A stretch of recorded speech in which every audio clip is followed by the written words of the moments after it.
All right, so I'm a professional whitewater kayaker. What that means is that I am an extremely fortunate person. I get to travel, work, and live my life on rivers, some of the most dramatic environments on our planet. I own my own small business that I funnel all income through, and my work is almost 100% remotely enabled, meaning that I can work from anywhere. My travels this year include China, Italy, Colorado, Oregon, Idaho, Canada, and the Caribbean. I get to be very creative in how I make a living, and I can honestly tell you that life never, ever gets boring. So I'd like to give you a quick look into a couple of typical days in the office for me. So let's roll this video.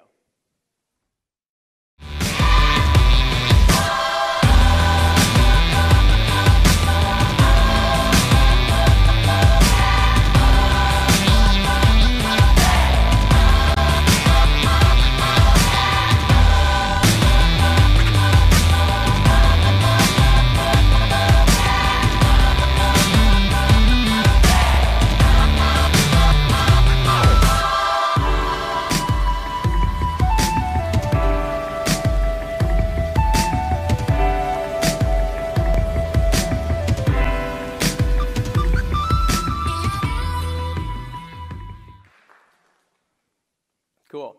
So last year, I received a very special opportunity. Several of my sponsors supported me in executing a 9-stop high school and university public speaking tour. It was called the Live Your Dream Speaking Tour, and it was absolutely an incredible experience. I was able to use my non-traditional kayaking career as a foundation to speak about the universal topics of career choice and success habits.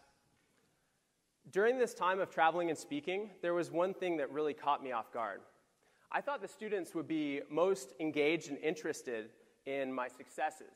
Things like running 90-foot waterfalls, surfing massive river waves, starring in commercials, competing internationally, or shooting epic selfies from my drone. This is me proposing to my fiance a couple months ago.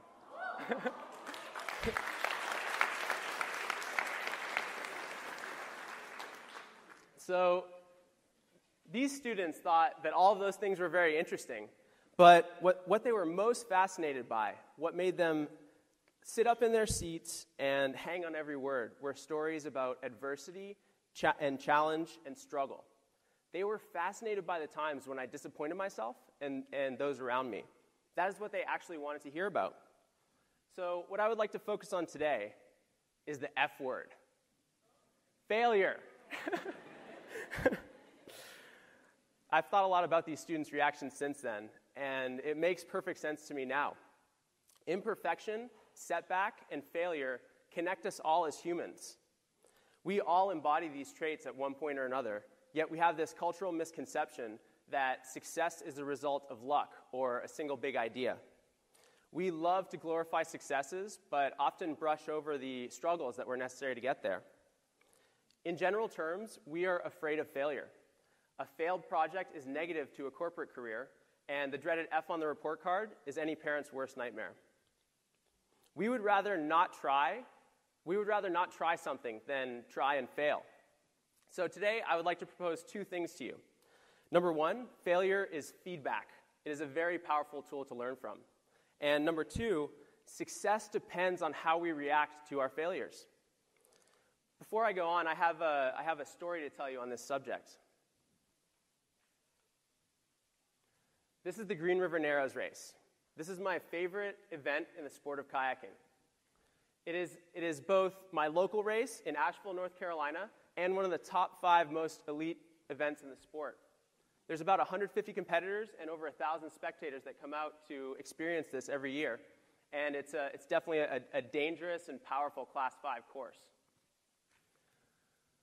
One thing that's really cool about the green race is that you can actually track the kayaker based on the roar of the crowd. So you can hear the paddler coming long before you see them, just from the crowd freaking out upstream, and then it sweeps down like a wave. The paddler flies off a waterfall and goes past you, and then the roar sweeps past you as well. It's a really incredible experience. So recently, I wrote a magazine article in which I suggested that some people might be taking the green race too lightly. that they were allowing peer pressure to push them to enter before they were ready.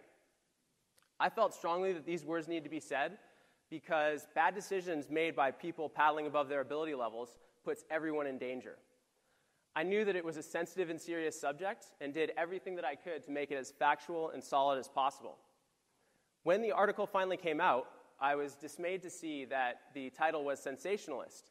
It read, "Green Race, a Recipe for Disaster." Even though I did not write the title, my name was next to it, and it was thus my responsibility.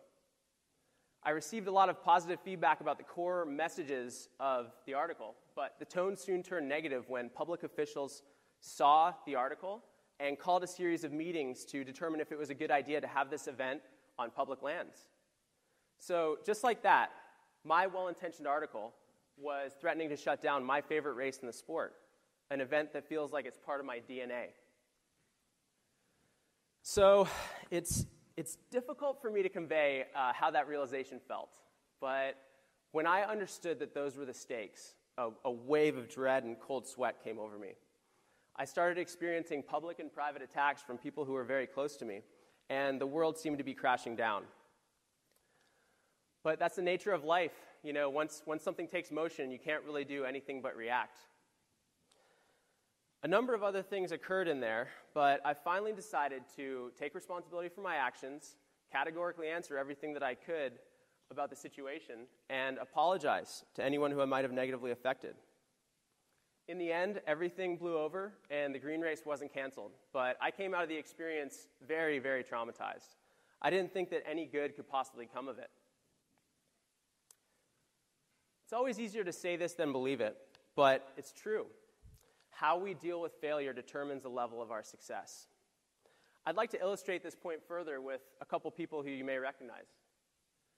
Oprah Winfrey suffered an impoverished and abusive childhood, along with many career failures. At one point, she was fired from her job as a television reporter because she was, quote, unfit for TV. Due to her perseverance, Oprah is now one of the most successful and iconic women in the world. Walt Disney was fired from his job at a newspaper because he lacked imagination and ideas. He suffered many other failures throughout his life, including bankruptcy, and at one point even eating dog food because he didn't have the money to feed himself.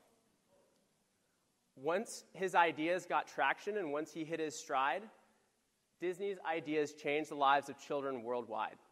And in a cool twist of irony, his Walt Disney Company actually purchased the publishing group that fired him so many years before. Before changing the face of modern physics, Albert Einstein didn't speak until he was 4 and didn't read until he was 7. His parents and teachers thought that he was mentally handicapped. These people all failed over and over and over again. But the reason that they were able to do what they did with their lives was because of their incredible ability to redirect the energy of every one of their failures towards something positive. If you look for it, you will see this habit in any successful person. Successful people see mistakes and adversity for what they truly are, opportunities. In my case, the magazine article that I wrote was undoubtedly an imperfect execution and in some ways a failure. I should have been more diligent in making sure that the title fit the tone of my article. But some very interesting things started happening afterwards. For better or worse, there were a lot of conversations about safety.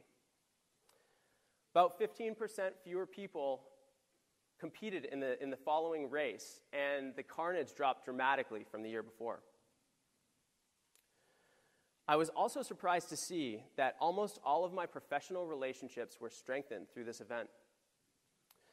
Navigating a storm shows people how you react when things spiral out of control and the shit hits the fan. All of my sponsors were very happy that I had the guts to stand up and say what I did, and this even led to one of my partners in the speaking tour. Failure is a very difficult thing. It's difficult to live through at the time. It's difficult for me to tell you guys this story. These things are never easy, but those tough times allow us to prove to ourselves what we are truly made of. And when it is least popular for other people to associate with you, That is where you will find true unconditional devotion. The crowd will separate and lifetime relationships appear. Once the tribulation is past, you will recognize all of life's other challenges for what they truly are: petty and easily conquered speed bumps. It's tough to wrap your brain around, and I struggle with it too, but I personally truly believe that failure is necessary to learn and grow. Failure means that you actually tried something, and that is very positive. Nobody gets good at anything without failing, and success lies in seeing failure as a tool for growth. In that pivotal moment after a failure, you have the opportunity to either defeat or define yourself.